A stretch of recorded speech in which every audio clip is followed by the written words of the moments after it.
In this session, we're going to look at an interesting business model which has been used for ages, which is the retail business model.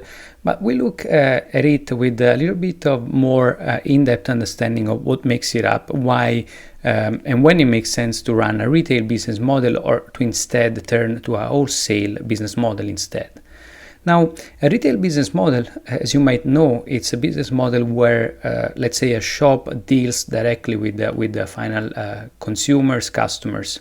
So the way it works is usually the retailer takes a product or like a raw material from a wholesaler and transforms it into something new, a final product that is going to sell to consumers.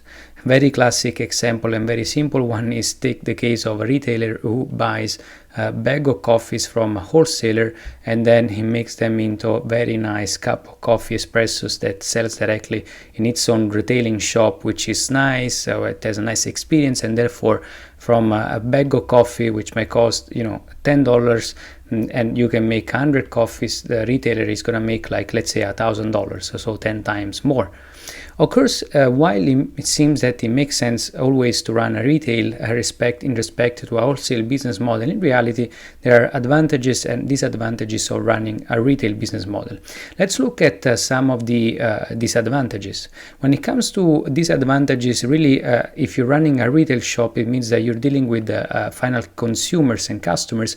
Therefore, you have the distribution risks, meaning that if there are not enough consumers coming into your shop, you can close anytime soon. On the other side, you also are exposed to the swings in price to the wholesaler. Imagine the case where you buy a bag of coffee in 1 month at $10, next month at $20. For you, the margins will be highly reduced. And then, of course, there is local competition because, as you know, you open a retail shop which has very low requirement in terms of capital, and therefore it may be that many others will open the same if they will see that you've been successful, and this means that you're going to deal a lot with local competition. On the other side, there are advantages in using this kind of model. First of all, the local distribution, which means that you're not having to deal with international distribution, and therefore you can build a much more easily a local brand, a very local brand than let's say an international brand.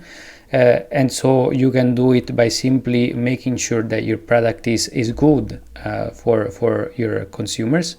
And then, of course, you have a direct approach, meaning that you know the people that you're dealing with, you know their tastes, you know how they're changing, you're very close to them, and so you understand their preferences, and you know how to tweak your products, your services, your offering over time to actually improve it, and also by slightly improving the prices over time. And you also have higher margins, as we saw, of course, in the case of a retailer. You buy, for instance, a bag of coffee, let's say for $10, you turn it into 10x that, and it's a high margin business. Of course, again, you need to spend money to attract as much consumers and customers, local customers, as possible, but it has its own advantages. So in some cases, depending on who you are and where you are and the kind of business that you want to build, it makes sense to be like a retail or a wholesale.